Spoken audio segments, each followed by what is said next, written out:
व्याख्यानमालेचं या वर्षीचं हे 6वं व्याख्यान पुष्प. या व्याख्यान पुष्पाच्या कार्यक्रमाचे अध्यक्ष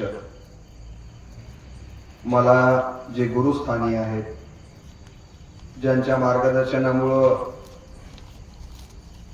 मला बोलण्याची एका अर्थानं त्यांची कृपाच लाभली आणि म्हणून मी बोलतोय, ते या कार्यक्रमाचे अध्यक्ष आदरणीय प्राचार्य दीनानाथ फुलवाडकर सर, ज्यांचं प्रेम आज आवाज बसलेला असताना, तब्येत बरोबर नसताना देखील मला या कार्यक्रमाच्या निमित्तानं इथपर्यंत घेऊन येतं. हे दोघही पिता पुत्र प्रभाकरजी असतील, किरणजी असतील, त्यांच्या कार्याच्या प्रति मी सुरुवातीलाच नतमस्तक होतो.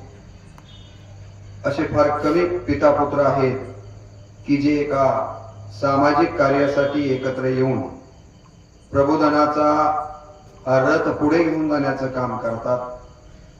त्यांना आपण या मारुती मंदिरामध्ये सगळ्यांनी टाळ्या वाजवून त्यांच्या आयु आरोग्याची आणि त्यांच्या या कार्याला खरोखरच आशीर्वाद दिला पाहिजे.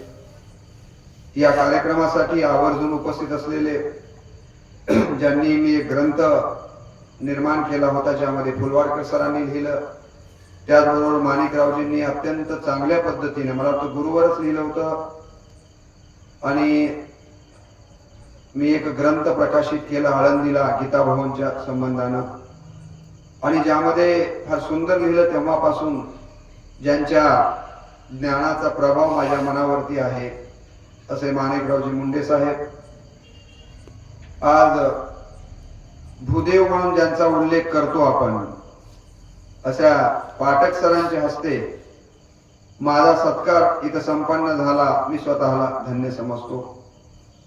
आमचे मित्र गायकवाड सर दरवर्षी न चुकता श्रवणाच्या निमित्तानं येतात. भाषण संपल्याच्या नंतर चांगल्या पद्धतीचे वक्त्याला प्रोत्साहन मिळेल अशा प्रकारचा कॉम्प्लिमेंट देखील देतात. आदरणीय गायकवाड सर, अच्छा, माईक सिस्टीम सुंदर पद्धतीनं ज्यांनी इथं आखलेली आहे त्यांचाही मी नाव उल्लेख करतो. आणि या प्रबोधनाच्या रथाला निवेदनाच्या माध्यमातून आणि एखाद्या वेळेस वक्ता नसेल तर स्वतः वक्ता म्हणून इथली उणीव भरून काढण्याचं काम आणि रामायणाच्या माध्यमातून महाराष्ट्रभर माझ्यापेक्षाही जास्त नावलौकिक माझा छोटा भाऊ असून देखील ज्यांनी प्राप्त केलाय, तो माझा छोटा बंधू प्राध्यापक योगीराज बदने. मी एका फोनवरती सोमनाथजी फड सरांना सांगितलं की मी इथं आलोय आणि असं असं भाषण आहे, तर ते एकटे आले नाही, तर त्यांच्या मुलबाळांसहित या कार्यक्रमाच्या निमित्तानं सोमनाथजी उपस्थित झाले. त्यांच्या प्रति देखील मी कृतज्ञता व्यक्त करतो. आमच्या 2 भगिनी या कार्यक्रमाच्या निमित्तानं उपस्थित आहेत, त्यांच्या प्रति देखील मी कृतज्ञता व्यक्त करतो. आणि मला दिला गेलेला विषय हा विवेकानंद आणि गुरुभक्ती अशा पद्धतीचा. पहिल्यांदा मी गुरुभक्तीच्या बद्दल बोलेन आणि त्यानंतर मग विवेकानंद आणि रामकृष्णांच्या गुरुभक्तीबद्दल जर वेळ मिळाला तर आपण तिकडे जाण्याचा प्रयत्न करूया. तत्पूर्वी आज एका मोठ्या माणसांचं पुण्यतिथीचा दिवस आहे, पुण्यस्मरण दिवस आहे. ते म्हणजे या देशाचे दुसरे पंतप्रधान लाल बहादूर शास्त्री. ज्या लाल बहादूर शास्त्रींच्या बद्दल आपण नेहमी म्हणतो मूर्ती लहान कीर्ती महान. ज्या लाल बहादूर शास्त्रींनी जय जवान जय किसान हा नारा दिला, चारित्र्य संपन्न नेतृत्व कसं असावं याचा जर आपल्याला खऱ्या अर्थाने इतिहास पाहायचा झाला तर या देशातल्या चारित्र्य संपन्न नेतृत्वामधलं अग्रगण्य नाव जर कुणाचं असेल तर मला असं वाटतं त्यामध्ये आपल्याला लाल बहादूर शास्त्री यांचा आवर्जून उल्लेख करावा लागेल. त्यांच्याबद्दलचे काही प्रसंग सुरुवातीला मी आपल्या समोर ठेवून या विषयाकडे वळणार आहे, कारण ज्यांचा पुण्यस्मरण दिन आहे त्यांच्याबद्दल देखील स्मरण आज आपण केलं पाहिजे. आपल्या सगळ्यांना माहित असेल की लाल बहादूर यांचं आडनाव वर्मा असं होतं, परंतु जेव्हा त्यांना कळायला लागलं की वर्मा या आडनावावरून जात लक्षात येते आणि हा माणूस अशा पद्धतीचा होता की त्याला वाटत होतं की आपल्या आडनावावरून आपली जात लक्षात येऊ नये, म्हणून त्यांनी पुढे वर्मा हे आडनाव लावायचं सोडून दिलं आणि पुढे नंतर शास्त्री पदवी मिळवल्याच्या नंतर आपल्या नावाच्या समोर त्यांनी लाल बहादूर ही पदवी लावलेली आहे, आडनाव लावलेलं नाहीये. खरी धर्मनिरपेक्षता या देशामध्ये जगण्याचं काम करणाऱ्या नेतृत्वापैकी जर एक नेतृत्व कोण असेल तर ते लाल बहादूर शास्त्री. त्यांच्या संबंधाने असं सांगितलं जातं की त्यांच्या आई वडिलांना ते अत्यंत आवडतं बाळ. अवघ्या 4 महिन्याचे लाल बहादूर होते. आई वडील या बाळाला घेऊन प्रयागराजला दर्शनासाठी गेलेले आहेत. गंगेमध्ये नौका विहार करत असताना अचानक नौकेला हेलकावा बसतो लाटेमुळं आणि हे बाळ अचानक गायब होत. आई वडील परेशान होतात की 4 महिन्याचं बाळ आपलं गेलं कुठं, मध्यभागी गंगेच्या प्रवाहामध्ये. आणि सुदैव असं की ते बाळ बाजूच्याच एका नावेतल्या शेतकऱ्याच्या टोपल्यामध्ये रडत असतानाचा आवाज येतो. म्हणजे एका अर्थानं गंगा मातेनंच या बाळाला खऱ्या अर्थानं जीवनदान दिलेलं होतं.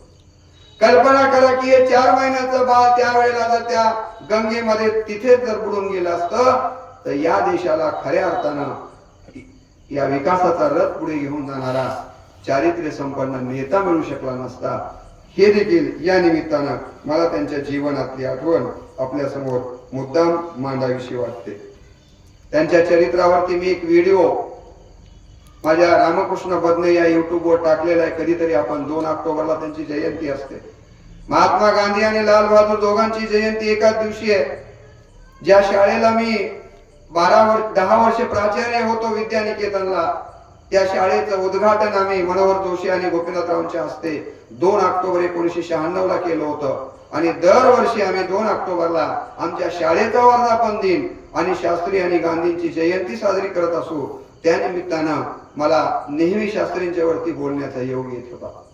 आज योगायोगानं त्यांच्या पुण्यस्मरण दिनाच्या निमित्तानं मला आपल्याला सांगायचंय की शास्त्री हे असं एक व्यक्तिमत्व आहे की ज्यांनी स्वतःची मुलगी आजारी आहे, घरातली परिस्थिती दारिद्र्य आहे, मुलगी आजारी आहे, तर शास्त्रींना आपल्या मुलीच्या आजारासाठी वेळेवर पैसे मिळाले नाहीत म्हणून आपल्या पोटचा गोळा गमावा लागला. परंतु त्यांनी कधीही चुकीच्या पद्धतीने पैसे कमवण्याचा प्रयत्न केलेला नाही.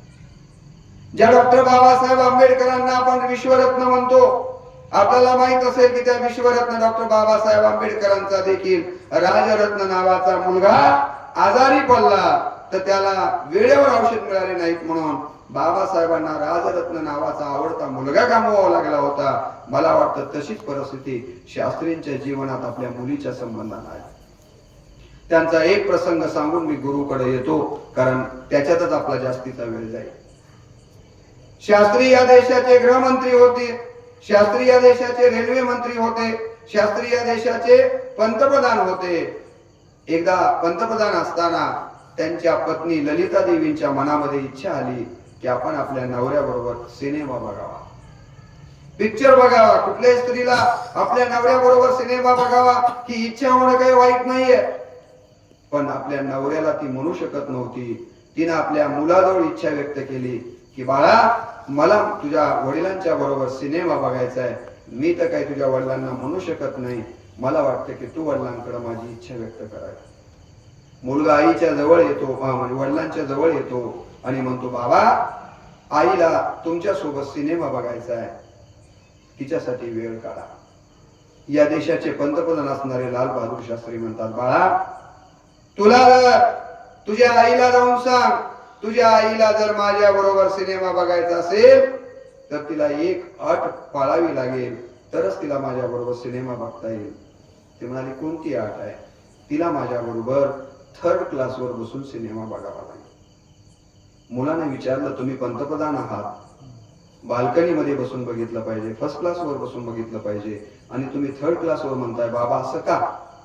त्यावेळेला लाल बहादूरनी सांगितलं, या देशातले 80% लोकांचा प्रतिनिधी म्हणजे मी पंतप्रधान आहे आणि या देशातले 80% लोक हे थर्ड क्लासवर बसून सिनेमा बघावे या अवस्थेत जीवन जगतात.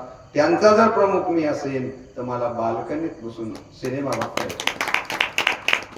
काय चारित्र्य असावं. जेव्हा शास्त्री वारले तेव्हा त्यांच्यावरती नावावरती एकही घर नव्हतं, कुठलीच प्रॉपर्टी नव्हती. असं सांगितलं जातं की त्यांच्यावरती काही कर्ज शिल्लक होत. तुम्हाला माहित असेल की रेल्वेचा अपघात झाला ते रेल्वे मंत्री असताना, तर तात्काळ नेहरूंच्याकडे त्यांनी राजीनामा दिला आणि सांगितलं की नैतिक जबाबदारी स्वीकारून मी या पदावर राहू इच्छित नाहीये. आणि त्यावेळेला संसदेमध्ये नेहरूंनी शास्त्रींचं जे कौतुक केलंय, कधीतरी आपण त्यांच्या चरित्रामध्ये किंवा माझ्या व्हिडिओ मध्ये ऐका म्हणजे लक्षात येईल. इतकं मोठं व्यक्तिमत्व. आजच्या दिवशी तुम्हाला माहिती आहे की ताश्कंद करारासाठी म्हणून ते जातात आणि दुसऱ्या दिवशी ते तिथे हे जग सोडून गेलेले आहे.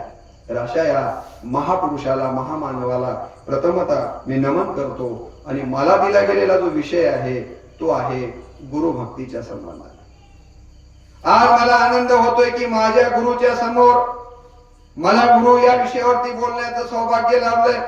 मला या गोष्टीचा आनंद होतो की त्या गावामध्ये मी गुरुवरती बोलतोय, ज्या गावामध्ये मोतीराम महाराज हे माझ्या गुरुचे गुरु, ज्यांची माळ माझ्या गळामध्ये आहे, ते मारुतराव महाराज, ज्यांचं प्रेम या गंगाखेडवर, जे मोतीराम महाराज खऱ्या अर्थाने जे उभे राहिले ते या गंगाखेडमुळं. आणि अशा या गंगाखेडमध्ये मला गुरुवरती बोलण्याचा योग येतो. आपल्या सगळ्यांना माहिती आहे की आमच्या भारतीय संस्कृतीने किती देव सांगितली. नेहमी मी सांगत आलोय की भारतीय संस्कृतीने 5 देव सांगितलेली आहेत आणि या 5 देवांच्या मधला तिसरा देव जो सांगितला गेला तो आहे आचार्य देवो भव. नेहमी मी सांगत आलोय, पहिला देव मातृदेवो भव, दुसरा देव पितृदेवो भव, तिसरा देव आचार्य देवो भव, चौथा देवो देवो भव आणि 5वा अतिथी देवो भव. आमच्या संस्कृतीनं गुरुला आई वडिलांच्या नंतरचं स्थान दिलेलं आहे आणि म्हणून आमची संस्कृती गुरु भक्तीला अत्यंत महत्वाचं स्थान आपल्याकडं दिलेलं दिसून येतं. आमच्या देशामध्ये देव न मानणारा संप्रदाय मिळू शकतो. आमच्या देशामध्ये देव न मानणारा धर्मही मिळू शकतो, पण गुरु न मानणारा संप्रदाय आणि धर्म मात्र आपल्या देशामध्ये मिळत नाही.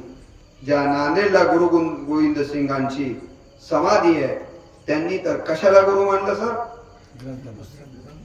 ग्रंथांनाच गुरु मानलेला आहे.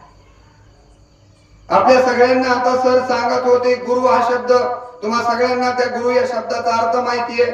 गु म्हणजे अज्ञान आणि रु म्हणजे दूर करणारा. आपल्या जीवनातला अंधकार दूर करणारा जो कोणी असतो त्याला आपण गुरु असं म्हणतो. मग तो अंधकार अज्ञानाचा आहे, मग तो अंधकार अविवेकाचा आहे, मग तो अंधकार अविकासाचा आहे. आणि या सगळ्या प्रकारचा अंधकार दूर करण्याचं काम गुरु करतो आणि म्हणून गुरु या शब्दाचा अर्थ होतो अंधकार दूर करणारा म्हणून देखील आपल्याला त्याच्याकडे पाहता येतं. आता सर बोलत असताना म्हणाले आणि आपणही नेहमी मंत्र म्हणत असतो, गुरुर ब्रह्मा गुरुर विष्णू गुरुर्देवो महेश्वरा गुरु साक्षात परब्रह्म तस्मै श्री गुरवे नमः. थोडा वेळ गुरुवरचं एक आपण करते बंद लावतो.